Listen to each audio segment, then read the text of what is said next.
चला तर आज आपण राजस्थानची फेमस भाजी बनवूया। बघू शकता किती मस्त अशी झालेली आहे, चमचमीत अशी आणि खूपच सुंदर ही भाजी लागते। एक वेळेस तुम्ही अशा पद्धतीने भाजी बनवून बघा, खूप मस्त अशी लागते। बघू शकता झटपट अशी ही भाजी आहे, कोणतीही आपल्याला पूर्वतयारी करायची गरज नाही आपल्याला या भाजीची। चला तर मी इथे एक प्लेट घेतली, प्लेटमध्ये आपल्याला बेसन घ्यायचं, जेवढं हवं तेवढं, तुम्हाला जेवढी भाजी बनवायची तेवढी। मी इथे 5 ते 6 चम्मच बेसन घेणार आहे। खूप मस्त अशी भाजी लागते। काहीही भाजीला जर काही तुमच्याकडे नसेल, संपलं असेल किंवा भाजीचं खाऊन कंटाळा आला असेल तेच भाज्या बनवून, तर तुम्ही एक वेळेस ही भाजी ट्राय करून बघा। खूपच मस्त अशी भन्नाट भाजी लागते। यामध्ये मी 1 चम्मच जिरं पावडर घातलेलं आहे, 1 चम्मच हळद घालायची, लाल तिखट घालायचे आपल्याला 1 ते 1.5 चम्मच, 1 चम्मच लाल तिखट घातलेलं आहे, चवीनुसार मीठ घातलेलं आहे आणि भरपूर अशी कोथिंबीर घातलेली आहे। हे सर्व आपल्याला एकजीव करून घ्यायचं आहे। अशा प्रकारे सर्व एकजीव करून घ्यायचं आहे। हे यामध्ये थोडं थोडं करून आपल्याला पाणी घालायचं आहे, एकदाच पाणी घालू नका। बेसनाला जास्त पाणी लागत नाही चुरायला, थोडं थोडं करून बेसनमध्ये आपल्याला पाणी घालायचं आहे। जसं आपण कणिक मळतो त्या पद्धतीनेच आपल्याला हे पीठ चुरून घ्यायचं आहे। अशा प्रकारे बघू शकता तुम्ही, आपल्याला थोडं थोडं पाणी घालायचं आहे। एकदम चिकट असं होतं जर जास्तच पाणी झालं तर। बघू शकता थोडंसं बेसन आपल्याला यामध्ये घालावं लागेल, ॲड करावं लागेल। असं पातळसर झालेलं आहे, बघू शकता। थोडंसं आपण यामध्ये बेसन घालूया, थोडंसं असं पातळसर झालेलं आहे। जसं आपण कणिक मळतो त्या पद्धतीनेच आपल्याला हे पीठ चुरून घ्यायचं आहे। खूप मस्त अशी ही भाजी होते। तुमच्याकडे जर भाजीपाला नसेल, कोणी जर आला असेल तर तुम्ही ही भाजी करू शकता। ही भाजी खूप मस्त अशी लागते आणि झटपट अशी 10 ते 12 मिनिटांमध्ये ही भाजी रेडी होते। खूप मस्त अशी लागते। मी थोडंसं तेलाचा हात घेतलेला आहे।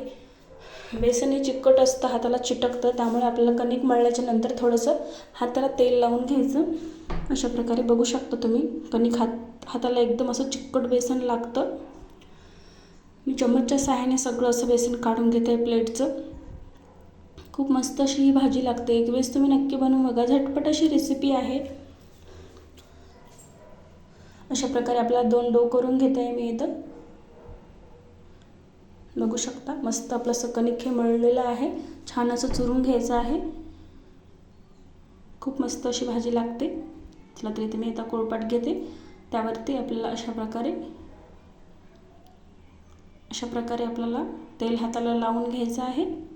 जसं आपण शेंगोळ्याला लाटतो तशा प्रकारे आपल्याला एक असे लांब लांब करून घ्यायचे, जसं आपण शेंगोळे करतो त्या पद्धतीने। अशा प्रकारे बघू शकता तुम्ही, खूप मस्त अशी भाजी होते। ही घरगुती साहित्यामध्ये होते, बाहेरून काही आणायची गरज नाही आणि काही नाही। अशा पद्धतीने आपण सगळ्या पिठाचे बनवून घेऊ। खूप मस्त अशी भाजी लागते। आजची रेसिपी तुम्हाला कशी वाटली नक्की कमेंटद्वारे सांगा। कुठून व्हिडिओ पाहता ते पण कमेंटद्वारे नक्की कळवा। आजचा व्हिडिओ आवडला असेल तर एक लाईक करा, कमेंट करा, चॅनलला सबस्क्राईब करा। असेच तुम्हाला नवीन नवीन व्हिडिओ बघायला मिळतील, साधे सोपे आणि सरळ व पौष्टिक रेसिपी, जेणेकरून तुम्हाला ही रेसिपीचा आस्वाद घेता यावा। एकदम साध्या सोप्या आपल्या रेसिपी असते, पौष्टिक, आपल्या आरोग्यासाठी चांगल्या अशाच रेसिपी आपल्या असतात। मी इथे पाणी ठेवलेलं आहे, मस्त असं आपल्याला पाण्याला एक उकळी येऊ द्यायची आहे। छान गरम करायला पाणी ठेवलेलं आहे, त्यामध्ये उगं थोडंसं आपल्याला 1 चम्मच एवढं तेल घालायचं आहे। याने काय होतं, जे आपण गट्ट्याची भाजी बनवत आहोत ना, ती एकदम अशी सॉफ्ट अशी होते, वरून तर क्रंची आणि आतमध्ये खूप मस्त अशी सॉफ्ट भाजी होते। त्यासाठी आपल्याला यामध्ये तेल घालायचं आहे, खूप मस्त अशी टेस्ट येते तेल घातल्यामुळे। अशा प्रकारे थोडंसं आपल्याला तेल घालायचं आहे यामध्ये। बघू शकता अशी मस्त अशी उकळी येत आहे। अशा प्रकारे आपल्याला एकदम अशी खळखळ उकळी येऊ द्यायची आहे। बघू शकता मस्त अशी उकळी आलेली आहे। आता यामध्ये आपण ते टाकून देऊ, बेसनचे जे आपण केलेले आहे ते।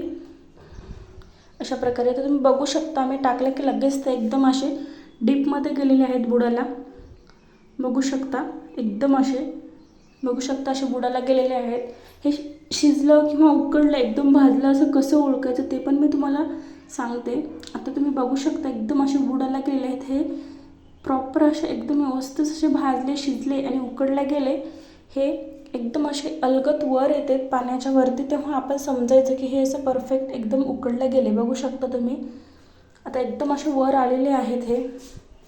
आणि याला चम्मचने फिरवलं की हे लगेच तुटल्या जाते. बघू शकता तुम्ही आता एकदम असे वर आलेले आहेत. बघू शकता एकदम मस्त असे छान शिजले गेलेले आहेत. तर आपण लगेच गॅस बंद करू. सर्व एका प्लेटमध्ये आपल्याला हे आता काढून घ्यायचे आहे. बघू शकता एकदम वर असे हे तरंगत आहेत. अशा प्रकारे खूप सोपी अशी भाजी आहे. कोणालाही बनवता येते. कच्ची वगैरे बिलकुल लागत नाही. एकदम वर तरंगायले की आपल्याला हे काढून घ्यायचं आहे. आणि हे पाणी तुम्ही फोडणीला यूज करू शकता. हेच पाणी आपल्याला भाजीला टाकायचं आहे. अशा प्रकारे काढून घेऊ आपण. गरम गरम असतानाही तुम्ही कट करू शकता किंवा थंड झाल्यावर सुद्धा तुम्ही हे कट करून घेऊ शकता. बघू शकता किती मस्त असा कलर पण आलेला आहे. चला तर आपल्याला याला तुम्हाला ज्या साईजमध्ये तुमचं पाहिजे त्या साईजमध्ये तुम्ही याला कट करून घेऊ शकता कोणत्याही आकारामध्ये. तर हे आपण सर्व कट करून घेऊया. मीडियम साईजची मी तसं कट करून घेत आहे. बघू शकता तुम्हाला गोल पण करू शकता हाताच्या साह्याने. आहे की नाही साधी सोपी रेसिपी. खूप मस्त अशी लागते ही भाजी. झटपट रेसिपी आहे. अशा प्रकारे आपल्याला सर्व कट करून घ्यायचे आहे. अशी या पद्धतीने तुम्ही कधी भाजी बनवली का कमेंटमध्ये नक्की कळवा. प्रकारे आता आपण सर्व एक कट करून घेऊया. खूप झटपट अशी ही रेसिपी आहे. खूप मस्त भाजी लागते. एक वेळेस तुम्ही अशा पद्धतीने खरंच बनवून बघा. जर भाजीला काही नसेल सुचत नसेल तोंडालाची चव जरी तुमच्या गेली असेल तर चव वाढेल या भाजीने जर तुम्ही ही भाजी बनवली तर. त्या पद्धतीने आपल्याला हे सर्व कट करून घ्यायचे. बघू शकता माझे तर कट करणं झालेले आहे. अशा प्रकारे आपण सर्व कट करून घेऊ. चला तर आता आपण तेल ठेवू तिकडे. मस्त असं तापलंय की आपलं तेल असं गरम झालंय की त्यामध्ये बघू शकता मी तुम्हाला एकदम असं जवळून दाखवत आहे. किती मस्त असे झालेले आहेत. तेल आपण तापवायला ठेवू. इकडे मस्त असं गरम तेल झालं की त्यामध्ये आपल्याला हे तळून घ्यायचे आहेत. थोडासा कोथिंबीर पडला आहे तेलामध्ये. काढून घेऊ आपण. कोथिंबीरचं पान काढून घेऊ तेलामधून. चला तर आता तेल मस्त आपलं गरम झालं आहे की त्यामध्ये आपल्याला हे सर्व घालून घ्यायचे आहे. एकदाच घालू शकता तुम्ही. कच्चे वगैरे बिलकुल राहत नाही. उगा आपल्याला क्रंचीपणा येण्यासाठी हे तेलामधून काढून घ्यायचे आहेत. आपण याला उकडून तर घेतलेले आहे ऑलरेडी. हे शिजलेले आहेत पण हे क्रंचीपणा आणि टेस्ट खूप छान येते. त्यामुळे आपल्याला हे तेलामधून थोडेसे काढून घ्यायचे आहेत. 2 ते 3 मिनटं अशा प्रकारे आपल्याला फ्राय करून घ्यायचे आहेत. बघू शकता की ते मस्त असा कलर पण याला येत आहे. एक सोनेरी गोल्डन कलर असा आला की आपल्याला लगेच हे काढून घ्यायचे आहेत. बघू शकता मस्त असे कलर आलेला आहे. आता आपण याला काढून घेऊ लगेच. गॅस बंद करू. फुल गॅसवरती हे काढलं तरीही पण चालतं. चला तर बघू शकता काय मस्त असं वाव किती सुंदर असा कलर आलेला आहे. बघू शकता तुम्ही. तुम्हाला एक फोडून पण दाखवते. बघू मी वरून क्रंची आणि आतमध्ये एकदम असे सॉफ्ट असे झालेले आहेत हे वड्या. चला तर आता आपण याची भाजी बनवूया. तर तेल आता काढून घेऊया आपण कढईमधलं. थोडंसं फोडणीला आपल्याला तेल ठेवायचं आहे 2 चम्मच एवढं. त्याच कढईमध्ये मी भाजी बनवणार आहे. ज्या आपण वड्या तळलेल्या आहेत त्याच कढईमध्ये तेल मस्त असं आपल्याला परतवून घ्यायचं आहे लालसर तेल होईपर्यंत. मस्त तेल असं कांदा लालसर होईपर्यंत मस्त आपल्याला परतवून घ्यायचा आहे. लालसर कांदा झाला. बघू शकता मस्त असा कांदा लालसर होत आहे आपला. मस्त असा आपला कांदा आता लालसर झालेला आहे. तर यामध्ये थोडंसं मी लसूण घालत आहे. लसणाला पण आपल्याला परतवून घ्यायचं आहे छान असं. लसूण पण लालसर होईपर्यंत परतवून घ्यायचं आहे. खूप मस्त अशी भाजी लागते. थोडंसं मोहरी आणि जिरं घातलेलं आहे यामध्ये मी. ते पण आपल्याला मस्त असं तडतडीत येईपर्यंत आपल्याला हे परतवून घ्यायचं आहे. तर यामध्ये थोडंसं मी कोथिंबीर घालणार आहे.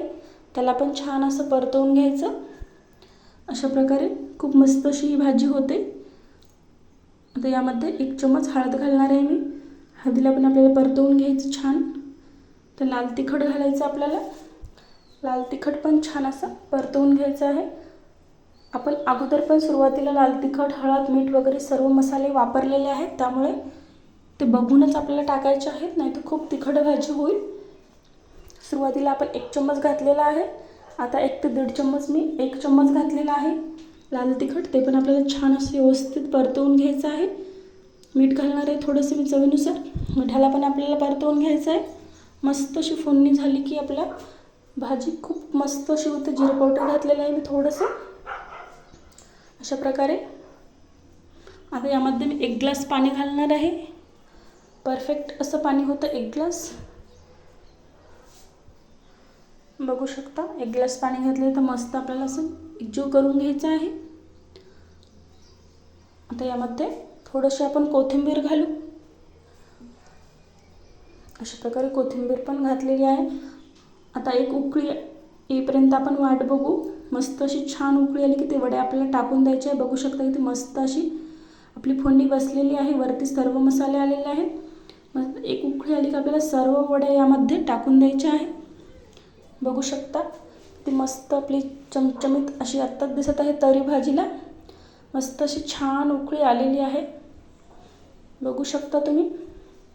आता यामध्ये जे आपण वड्या तळल्या होत्या ते पूर्ण वड्या यामध्ये आपल्याला टाकून द्यायचे आहेत. अशा प्रकारे आता हे सर्व आपण एकजीव करून घेऊ. अशा प्रकारे एखादा मिनटं आपल्याला असं हे परतवून घ्यायचं, हलवून घ्यायचं. अशा प्रकारे आता 1 ते 2 उकळीमध्ये आपली भाजी अशी मस्त छान शिजते. आपण याला फ्राय पण केलेलं आहे आणि बॉईल पण केलेलं आहे, उकडून पण घेतलेलं आहे. त्यामुळे शिजायला तर अजिबात त्याला गरज लागतच नाही. पण आपल्याला 1 ते 2 अशी छान उकळी येऊ द्यायची आहे. याने काय होईल आपला रस्सा असा छान घट्टसर होईल. खूप आता पातळ असं पाणी वाटत आहे पण तुम्ही लास्टला भाजी शिजल्यानंतर बघू शकता की मस्त आपली ग्रेव्ही येते. भाजीला खूप मस्त अशी ग्रेव्ही येते. जिरं पावडर घालते मी 1 चम्मच परत यामध्ये. मस्त आपली आणखी एक उकळी आली की आपल्याला गॅस बंद करायचा आहे. जशी भाजी ही जास्त वेळ राहील, थंड होईल, अर्धा तासाने मस्त अशी भाजीला आपल्या ग्रेव्ही येते. छान असा कलर येतो भाजीला आपल्या. आता थोडंसं पाणीसर असं वाटत आहे. आजची रेसिपी कशी वाटली कमेंटद्वारे नक्की कळवा. रेसिपी जर तुम्हाला आवडली असेल तर एक लाईक करा, शेअर करा, चॅनलला सबस्क्राईब करा. आत्ताच आपल्या बेल आयकनला प्रेस करा जेणेकरून नोटिफिकेशन तुमच्याकडे येईल व्हिडिओ टाकल्याबरोबर लगेच. बघू शकता मस्त अशी आपली भाजी झालेली आहे. तुम्हाला बघूनच कळत असेल की भाजी आपली कशी झालेली आहे ते. बघू शकता किती पातळसर होते आणि आता मस्त अशी ग्रेव्ही आलेली आहे. घट्ट आपली भाजी झालेली आहे. बघू शकता. प्लेटमध्ये पण तुम्हाला काढून दाखवते. ही भाजी खूप मस्त अशी लागते. एक वेळेस तुम्ही नक्की ट्राय करा. बघू शकता वाव किती सुंदर अशी भाजी झालेली आहे आपली. खूप मस्त अशी ही भाजी लागते. राईसबरोबर, पोळीबरोबर खूप मस्त अशी भाजी लागते. नक्की तुम्ही या पद्धतीने एक वेळेस भाजी करून बघा. पुन्हा भेटू पुढच्या व्हिडिओमध्ये.